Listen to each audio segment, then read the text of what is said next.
Hello friends, अभी तक हम अपनी वेबसाइट पर क्या कर रहे थे, दैट मीन्स अपने वेब पेज पे क्या कर रहे थे, सिर्फ डिस्प्ले करा पा रहे थे। जो भी हम चीज़ चाहते थे वो अपनी वेब पेज पर डिस्प्ले करा पा रहे थे। लेकिन अब मैं चाहता था कि हम यूज़र से कुछ इनपुट ले पाए। तो अब यूज़र से आप यूज़र कुछ डेटा कलेक्ट कर पाए। वो आप किस फॉर्म में कलेक्ट कर सकते हैं कि आप यूज़र फॉर्म क्रिएट करें वेब पेज पे और यूज़र से आप उस फॉर्म के थ्रू डेटा इनपुट करा पाए। तो अब फॉर्म के अंदर मल्टीपल एलिमेंट्स होते हैं जिसके थ्रू आप डेटा इनपुट ले सकते हो यूजर से और अपने सर्वर पर प्रोसेस करा सकते हो। तो HTML form is used to collect user input. The user input most often send to the server for processing. That means user का जो डेटा इनपुट होगा वो किस पे जाएगा, सर्वर पे जाएगा प्रोसेसिंग के लिए। और जितने भी आपके फॉर्म के एलिमेंट्स हैं वो हम यूज करेंगे यूजर से डेटा इनपुट लेने के लिए। तो फॉर्म के अंदर बहुत ज़्यादा एलिमेंट्स होते हैं, जो बहुत सारे एलिमेंट्स हैं जिसके थ्रू आप डेटा को इनपुट करा सकते हो अपने यूजर से। तो form elements is a container for different types of input elements such as आपका टेक्स्ट फील्ड हो सकता था, चेक बॉक्स हो सकता था, रेडियो बटन्स हो सकते थे, बटन्स हो सकते थे, देन सबमिट बटन्स हो सकते थे और बहुत चीज़ें हो सकती हैं। मतलब ये तो आप कुछ नाम ले रहे हो और उसको आप यहाँ डिस्प्ले करा सकते हो। टेक्स्ट एरिया हो सकता था, स्लाइडर हो सकता था, बहुत कुछ है। चलिए एक एक करके सबको देखते हैं। तो सबसे बेसिक जो है फॉर्म के अंदर वो क्या होगा, आपका जो वेब पेज स्टार्ट होगा वो किससे स्टार्ट होगा, दैट इज फॉर्म टैग से स्टार्ट होगा। किससे? आप फॉर्म टैग दोगे जो और उसके जितने भी एलिमेंट्स हैं आप फॉर्म टैग के अंदर ही दोगे। सबसे पहले इनपुट का जो एलिमेंट है वो क्या है, दैट इज टेक्स्ट है। और ये क्या करता है, display single line text input. ये सिंगल लाइन टेक्स्ट का इनपुट डिस्प्ले करता है। चलिए मैं आपको क्या करता हूं, यहां पर क्रिएट करके दिखा देता हूं एक एक फील्ड को। सबसे पहले आप क्या लोगे, दैट इज फॉर्म। इस फॉर्म का नाम भी ले लेता हूं अभी, that is user info. Suppose मैं ये ले ले रहा हूं यूजर इन्फो। अभी इसके अंदर बहुत सारी प्रॉपर्टीज होती हैं, जैसे कि आपकी हमारे पास क्या होती है, दैट इज पोस्ट गेट। ये सारी प्रॉपर्टीज हम बाद में पढ़ेंगे। तो सपोज आपको यूजर से क्या करना है, नाम इनपुट कराना है। तो हमें क्या करना है, दैट इज हम यहाँ पे डिस्प्ले करा देते, एंटर नेम। और यूजर से हमें क्या इनपुट लेना है, दैट इज टेक्स्ट के फॉर्म में नेम लेना है। तो हम यहाँ पे ले लेंगे, that is input type equals to name, sorry text, और उसका नाम हम दे देंगे कोई, नेम इक्वल्स टू, सपोज मैं यहां दे दे रहा हूं you name, that means user का नेम। और ये बंद कर दे रहा हूं, सेव कर लेते हैं। हम देखेंगे कि हमारे ब्राउजर में वो कैसे आ रहा है। ये यहां पर आ गया। देन ऐसे ही आपके पास दूसरा, इसके अंदर आप क्या कर सकते हो, कोई भी वैल्यूज इनपुट करा सकते हो। ये सिंगल लाइन टेक्स्ट बॉक्स है, इसके अंदर आप एंटर करके कुछ एंटर नहीं करा सकते। दैट मीन्स सिर्फ एक ही लाइन में आप लिख सकते हो जो भी आपको लिखना है। इसकी काफी सारा प्रॉपर्टीज होती है, वो हम अभी देख लेते हैं। दैट मीन्स मैं यहाँ पे इसका प्रॉपर्टी दे देता हूँ, that is size equals to 10। अगर मैं इसका साइज 10 करता हूं तो इसका जो साइज है टेक्स्ट बॉक्स का वो कितने कैरेक्टर्स का हो गया, दैट इज 10 कैरेक्टर्स तक का साइज हो गया। लेंथ नहीं, आप कैरेक्टर्स तो कितने भी इनपुट करा सकते हो, लेकिन इसका जो साइज है वो कितना हो गया, दैट इज 10 कैरेक्टर्स का डिस्प्ले के लिए साइज हो गया। 10 कैरेक्टर्स तक डिस्प्ले हो रहा है। अब इसके अंदर एक प्रॉपर्टी और होती है, दैट इज मैक्स लेंथ। आप चाहते हो कि इसके अंदर मैक्स लेंथ मैं कितनी कर देता हूं, 5। तो सिर्फ इसके अंदर आप कितने कैरेक्टर्स इनपुट करा पाओगे, दैट इज 5। 1 2 3 4 5 से ज्यादा आप कैरेक्टर्स इनपुट नहीं करा पाओगे। तो ये आपको क्लियर हो गया होगा। चलिए अपनी नेक्स्ट प्रॉपर्टी, नेक्स्ट वो देख लेते हैं, that is input type radio. Radio क्या होता है, ग्रुप ऑफ आपके बटन्स होते हैं जो किस फॉर्म में होते हैं, आपके सर्किल के फॉर्म में होते हैं। अब सपोज यहां सर आपको क्या सिलेक्ट करना था, सपोज आपको जेंडर सिलेक्ट करना था। तो आप यहां पर आपने देखा होगा आपका ऐसा कुछ आता है, मेल फीमेल। आप इसमें से सिर्फ एक ही सिलेक्ट कर पाओगे। तो यहां पर हम क्या करेंगे, और ऐसे हम यहां पर क्या लिख सकते हैं, एक और चीज ले सकते थे, दैट इज हम ले सकते हैं जैसे हाइट यहाँ पर ले सकते हैं ग्रेटर देन 5, ये रेडियो बटन है, ग्रेटर देन 7 या सॉरी 6, या फिर आपकी less than 5।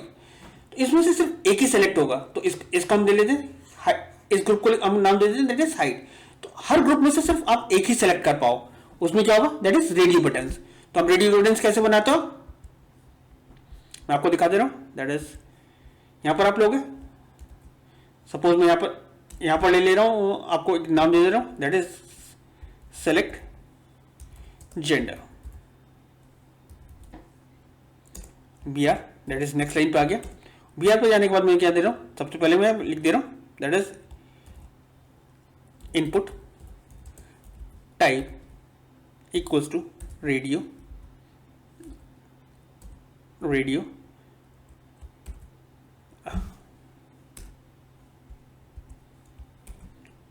Name equals to gen लिख दे रहा हूं।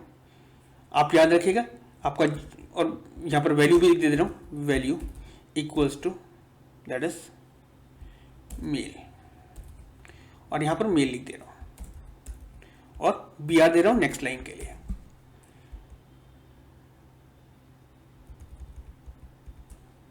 कॉपी कर लिया मैंने, इसको पेस्ट कर दे रहा हूं। अब मैं यहां पर दे रहा हूं दैट इज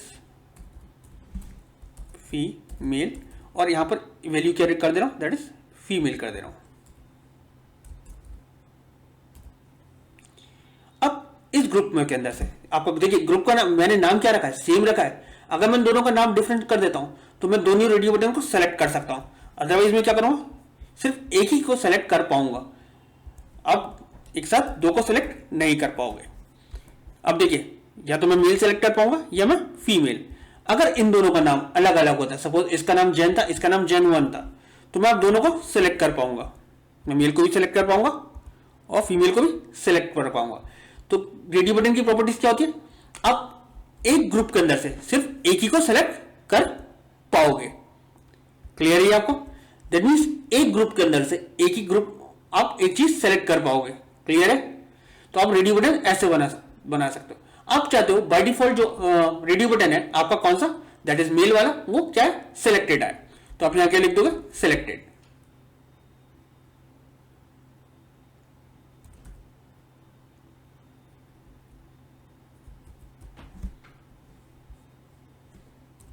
सॉरी, चेक लिखना पड़ता है, दैट इज चेक्ड। सिलेक्टेड हम लिस्ट में लिखते हैं। क्लियर है आपको? बाय डिफॉल्ट कौन सा सिलेक्टेड आ रहा है, दैट इज मेल वाला सिलेक्टेड आ रहा है। अगर मैं फीमेल का आगे सिलेक्टेड चेक लिख देता हूं तो फीमेल वाला बाय डिफॉल्ट सिलेक्टेड वो चेक्ड आएगा।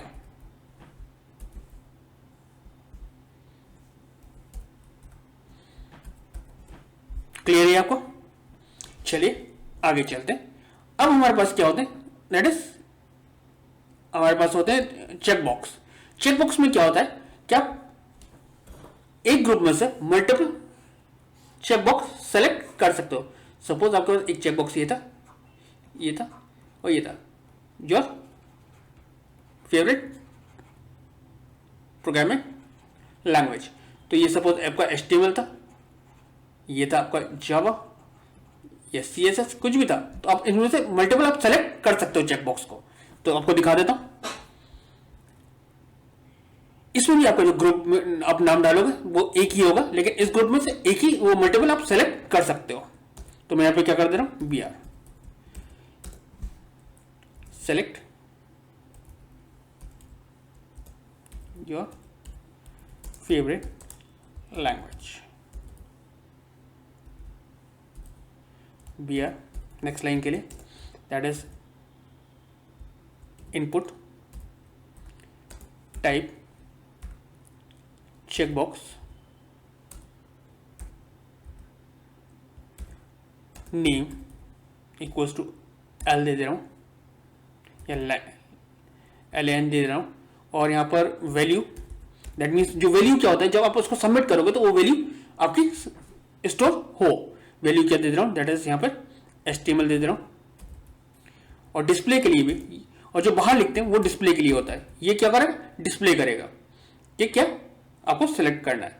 मैं यहां BR दे रहा हूं, अब मैं वापस सेलेक्ट कर ले रहा हूं इसको।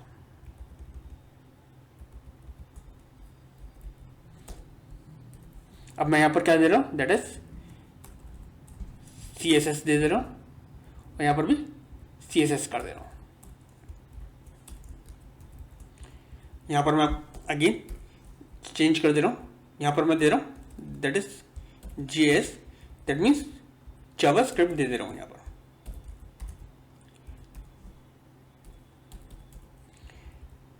फिर मैं अगेन एक और ले ले रहा हूँ, यहाँ पर मैं दे रहा हूँ दैट इज जावा और यहाँ पर मैं दे रहा हूँ दैट इज जावा। अब आप इसके अंदर से मल्टीपल सेलेक्ट कर सकते हो। अगर मैं आपको दिखाऊं तो आपके पास देखिए चेक बॉक्स आ गए, आप एक साथ मल्टीपल चेक बॉक्स सेलेक्ट कर सकते हो, जबकि ग्रुप एक ही है लेकिन इस ग्रुप में से आप मल्टीपल चेक बॉक्स सेलेक्ट कर सकते हो। और ये आपके जो वैल्यू रिटर्न करेगा किसके फॉर्म में करेगा, एक एरे की फॉर्म में रिटर्न करेगा। और वो वैल्यूज जो भी वैल्यूज होंगी, जो भी आपने सेलेक्ट करेंगे, जो वैल्यू आपने यहाँ दे रखी होगी वो रिटर्न करेगा। तो ये क्लियर हो गया होगा। आपको रेडियो बटन में सिर्फ आप एक ही सिलेक्ट कर पाते हो, जबकि आप चेक बॉक्स में आप मल्टीपल वैल्यूज सेलेक्ट कर पाते हो। चलिए आगे देख लेते हैं। नेक्स्ट हमारे पास क्या है, इनपुट टाइप सबमिट। सबमिट क्या होता है, जब जैसे ही आप क्लिक करोगे तो आपका फॉर्म का डेटा जो होगा वो क्या हो जाएगा, आप सबमिट कर सकते हो कहीं पर भी।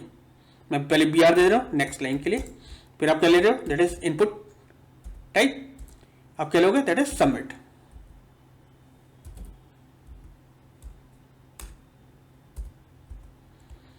सबमिट हो गया। देन आप वैल्यू इक्वल्स टू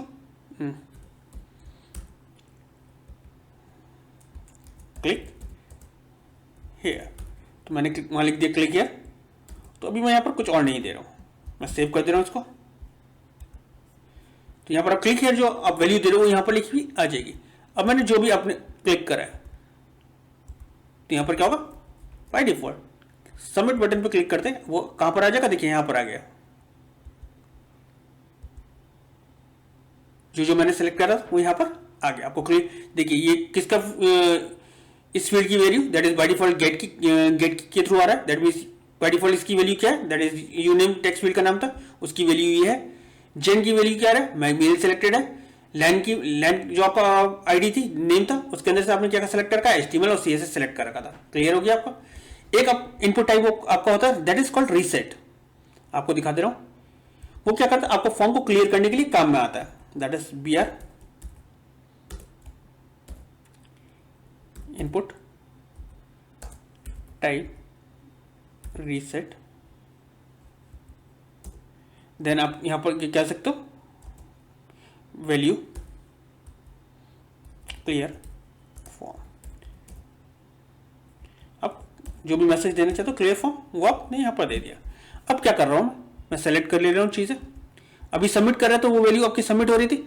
अगर मैं यहाँ क्लियर फॉर्म पे क्लिक करूंगा रीसेट पे, तो ये क्या होगा, जो भी मैं मेरे सिलेक्शन कर रखे हैं वो सारे हट जाएंगे। दैट मीन फॉर्म की जो भी चीज सेलेक्ट करके उसको क्लियर कर देगा। वो डिफॉल्ट जो आपकी वैल्यूज थी उस पर पहुंच जाएगा, वापस क्लियर हो जाएगी आपकी स्क्रीन। अब इनपुट टाइप क्या हो गया, आपका बटन हो गया। ये क्लिकेबल बटन होता है, या क्रिएट कर सकते हो। दैट मीन्स इसको भी आपको क्रिएट करके दिखा देता हूं। इनपुट टाइप इक्वल्स टाइप ले लोगा, इक्वल्स टू बटन सबसे पहले ही है। देन जो भी आपको इसके ऊपर डिस्प्ले कराना है वैल्यू क्लिक,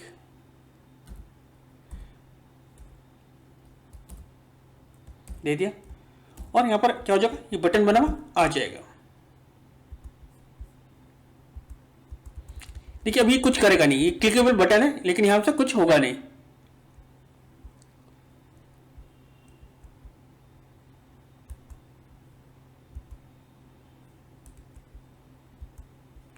अगर मैं इस पर क्लिक करता हूं यहां पर कुछ नहीं हो रहा है।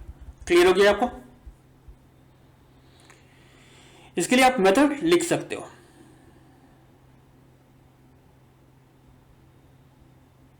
चलिए आगे चलते हैं, अपनी स्क्रीन पर और देख लेते हैं हमारे पास कौन कौन से फंक्शन है, दैट मीन्स एलिमेंट्स है। तो हमने इनपुट टेक्स्ट कर लिया। एक होता है सिलेक्ट, इसको भी करके देख लेते हैं। जब भी आपको लिस्ट क्रिएट करनी होती है, दैट मीन्स लिस्ट क्रिएट करनी है, तो आप कौन सा ऑप्शन यूज करोगे, that is select option use करोगे, दैट इज मार्कअप। आपको एक लिस्ट क्रिएट करनी थी और इसके अंदर से आपको आइटम सेलेक्ट करना है। तो यहाँ पर आप क्या यूज कर लोगे, सेलेक्ट एलिमेंट को यूज करोगे। चलिए मैं आपको कर दिखा देता हूँ। तो मैं यहाँ br यूज कर लेता हूँ, यहाँ पर दे देता हूँ मैं that is select your country और यहाँ पर भी br दे रहा हूँ और यहाँ पर मैं दे रहा हूँ दैट इज सेलेक्ट, यहाँ पर दे रहा हूँ दैट इज ऑप्शन। सबसे पहले ऑप्शन आपका क्या दे रहा हूँ, that is India.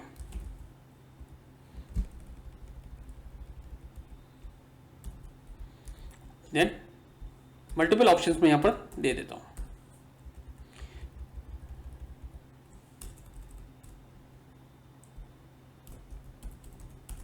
Pakistan, Sri Lanka, then मैं यहां पर दे देता हूं नेपाल, अभी हम 3-4 ही दे दे रहे हैं या एक आध और दे देते हैं। चलिए और यहाँ पर मैं दे देता हूँ दैट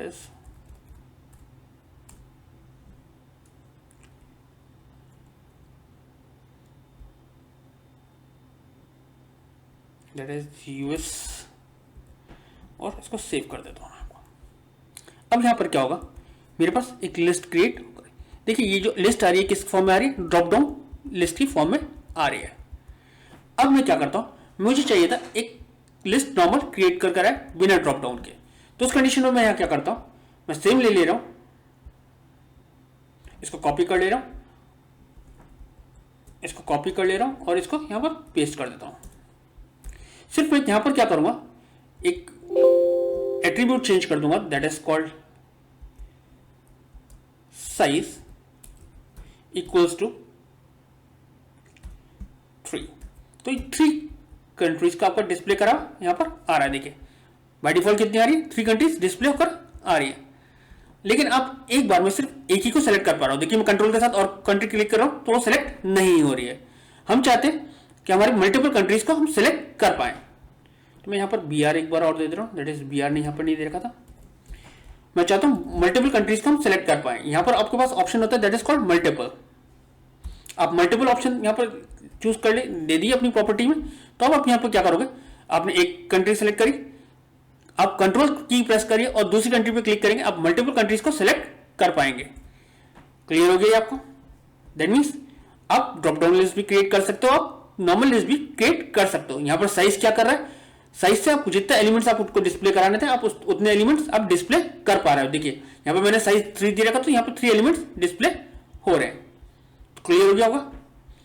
चलिए दैट मीन्स अब आ जाते हैं हम टेक्स्ट एरिया पे। आपका जो टेक्स्ट इनपुट टाइप टेक्स्ट था वो क्या कर रहा था, single row, that mean single line के लिए आपका काम कर रहा था। लेकिन आपको यूजर से एक बड़ा मैसेज इनपुट कराना था। उस कंडीशन में आपको क्या देना पड़ेगा, दैट इज टेक्स्ट एरिया आपको यूज करना पड़ेगा। तो उसके लिए आप क्या लिखोगे यहां पर, दैट इज br। तो आप यहां पर लिखोगे दैट इज टेक्स्ट एरिया। कितने रोज का आपको वो चाहिए था, दैट इज रोज। सपोज मुझे यहां पे रोज चाहिए थी 5 और मुझे कॉलम्स चाहिए थे कॉल्स 20 कॉलम्स का एक एरिया, टेक्स्ट एरिया क्रिएट करना था। और आप इसके बीच में लिख दो जो भी आपको मैसेज देना, प्लीज एंटर योर मैसेज। जैसे मैं इसको सेलेक्ट सेव करता हूं तो आपके पास यहां पर क्या होगा, एक टेक्स्ट एरिया क्रिएट होकर आ गया। और ये कितने का है, दैट इज 5 रोज का और 20 कॉलम्स का है। मैं यहाँ पे कॉलम्स बढ़ा देता हूँ, मैं 40 कॉलम्स कर देता हूँ। तो आपके 40 कॉलम्स का टेक्स्ट एरिया हो गया और 5 रोज का है। जो भी आप मैसेज लिखना चाहोगे यहाँ पर मैसेज लिख सकते हो। तो क्लियर हो गया आपको टेक्स्ट एरिया क्या होता है। अब field set, data set, legend, output ये भी करके देख लेते हैं। चलिए आपको एक एक करके सारी चीजें दिखा देता हूँ। इनपुट हो गया, लेबल में आपको दिखा दे रहा हूं।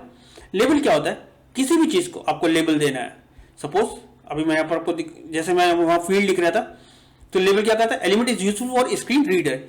user because the screen reader will read out loud the label when the user focus on the input field. अब लेबल से एक फायदा ये होगा, अगर विजुअली इंपॉर्टेंट बंदा है तो उस कंडीशन में जैसे ही वो इस फील्ड के ऊपर क्लिक करेगा तो आपका जो लेबल होगा उसको क्या करेगा, उसको आपका जो स्क्रीन रीडर होगा उसको रीड करके बता देगा। तो लेबल करने के लिए क्या होगा, आप यहां पर लिखोगे दैट इज, मैं भी दिखा देता हूं। सपोज मैंने यहां पर ये बना रखा है, कहां गया, फॉर्म के अंदर इनपुट टाइप, मैं यहां पर लिखूंगा लेबल, देन उसको बताऊंगा मैं किसके लिए बना रहा हूं, फॉर जो भी आपने फील्ड का नाम दे रखा है। हमारा फील्ड का नाम क्या है, that is uname, for equals to uname. हम किसके लिए बना रहे हैं, दैट इज यू नेम के लिए ये बना रहे हैं।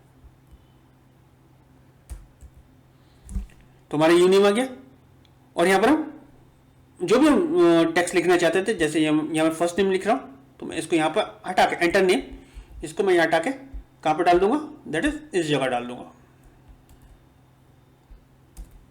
और बंद कर देता हूं। अब देखिए मेरे ब्राउजर में सेम वही रहा, ब्राउजर में यहां पर दिखने में तो डिफरेंस नहीं हुआ, लेकिन फायदा क्या होगा, अब आपका जो स्क्रीन रीडर होगा वो क्या करेगा, इस जैसे मैं इस पर कर्सर रखूंगा तो स्क्रीन रीडर जो विजुअली इंपॉर्टेंट पर्सन होगा उनको ये बता देगा कि आपको उसको यहाँ पे क्या मैसेज है, दैट इज एंटर नेम है, तो यहाँ पर वो अपना नाम एंटर कर पाएंगे। अगर इससे पहले जो मैं कर रहा था वहां पर वो कुछ भी आपका जो स्क्रीन रीडर था उसको रीड नहीं करता, लेकिन इस कंडीशन में वो क्या करेगा, आपका जो स्क्रीन रीडर होगा उसको रीड करके बता देगा। तो आप ऐसे क्या कर सकते हो, आपके जितने भी फील्ड्स हैं सबके लिए आप लेबल दे सकते हो। जैसे यहाँ पे क्या मैंने दे रखा, सेलेक्ट जेंडर, तो इसके लिए आप लेबल दे सकते हो, किसके लिए, और सारी फील्ड्स के लिए आप लेबल क्रिएट कर सकते हो। तो क्लियर हो गया होगा आपको ये। चलिए आगे चलते हैं। तो भी सेलेक्ट और ऑप्शन मैंने आपको दिखा दिया यहाँ पर कि सेलेक्ट और ऑप्शन आप कैसे यूज करोगे, इसके साथ मैंने आपको बता दिया। ऐसे आप लेबल भी, आप सेलेक्ट के लिए भी लेबल दे सकते थे, और आपको ये क्लियर हो गया होगा। चलिए आगे चल लेते हैं। टेक्स्ट एरिया मैंने आपको बता दिया, बटन मैंने आपको बता दिया, फील्ड सेट और लेजेंड्स मैंने आपको नहीं बताया। तो फील्ड सेट आपको क्या होता है, elements used to group the related data in a form, और लेजेंड्स क्या होता है, element defines the caption for the field set. तो मैं आपको ये क्रिएट करके दिखा देता हूं। तो मैं इसको यहां पर ले लेता हूं। तो मैं इतनी सारी चीजें मैं इसको से यहां से हटा देता हूं, क्योंकि बहुत ज्यादा चीजें हो रही हैं तो हॉश पैश हो रहा है।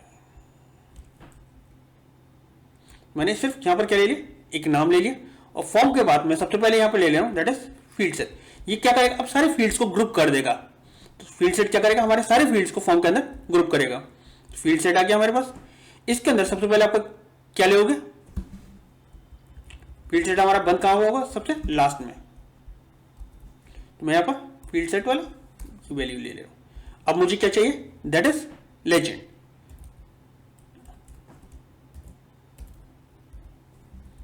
लेजेंड क्या करता है, हमारे वहां पर आपका कैप्शन देता है, दैट इज, मैं यहां पर कैप्शन क्या दे रहा हूं, दैट इज पर्सनल डिटेल्स। ये आ गए। अब मैं यहां पर अपने फील्ड के अंदर जितने भी आपके लेबल्स और ये सब जैसे मैंने यहां पर यू नेम ले लिया, अब मैं यहां पर क्या ले रहा हूं, दैट इज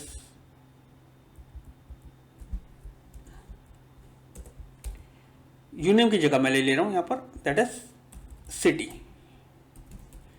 और यहां पर क्या ले रहा हूं, दैट इज, इसका नाम भी मैं क्या कर दूंगा, दैट इज सिटी। साइज में सबको सेम रहने दे रहा हूं, और मैक्स लेंथ इसमें से हटा दे रहा हूं। इतना ही काफी है, और हम इसको देख लेते हैं, सेव करते हैं और अपने ब्राउजर में देख लेते हैं। देखिए आपका क्या हुआ, ये ग्रुप होकर आ गया, क्योंकि मैंने मैसेज यहां पर एंटर सिटी कर देता हूं, तो यहां पर ग्रुप होकर आ गया। और आपके पास यहां पर क्या आ गया, दैट इज पर्सनल डिटेल, यहां लिखा हुआ आ गया कि आपका क्या है, लेजेंड है, ये आपके फील्ड्स होगा, और ये किसने ग्रुप कर दिया, फील्ड सेट ने इन सब चीजों को ग्रुप कर दिया, दैट मींस ये एक ग्रुप के अंदर आ गया। ऐसे आप दूसरा ग्रुप बना सकते थे, मल्टीपल आप ग्रुप क्रिएट कर सकते थे अपनी रिक्वायरमेंट के अकॉर्डिंग। आज जो हमने कर देखा, तो अपने फॉर्म्स के अंदर से अपने कुछ फील्ड्स हमने कर देख लिए। तो जो फील्ड्स हमने कर देखे वो कौन कौन से आज हमने देख लिए, वो हमने आज इनपुट करके देख लिया मैंने, कि आपको इनपुट टेक्स्ट करके दिखा दिया जो डिफॉल्ट होता है। अभी इनपुट की बहुत सारी चीजें हैं, अभी हम इनपुट की बहुत सारी चीजें अपने फॉर्म के अंदर करेंगे। लेबल मैंने आपको करके दिखा दिया, सेलेक्ट करके दिखा दिया, ऑप्शन यूज करके दिखा दिया, देन टेक्स्ट एरिया को यूज करके दिखा दिया, बटन आपको क्रिएट करके दिखा दिया। फील्ड सेट मैंने आपको बता दिया कि आपको ये जो फॉर्म के एलिमेंट्स होते हैं उनको ग्रुप करने के लिए काम में आता है। लेजेंड मैंने आपको करके दिखा दिया, सिर्फ डेटा लिस्ट अभी रह गया। देन हमारा आउटपुट ऑप्शन रह गया, आउटपुट रह गया, ऑप्शन रह गया और ओपीटी ग्रुप रह गया। अगर इस टॉपिक के अंदर आपको कोई भी डाउट हो या कोई परेशानी आ रही हो तो आप मुझे कमेंट सेक्शन में लिखिए। जो रिमेनिंग टॉपिक है वो हम नेक्स्ट वीडियो के अंदर कर देख लेंगे। अगर इन टॉपिक्स के अंदर कोई परेशानी आ रही है तो प्लीज आप मुझे कमेंट सेक्शन में लिखिए। मैं कोशिश करूंगा आपके टॉपिक्स को क्लियर करने की और आपके डाउट्स को क्लियर करने की। Thank you.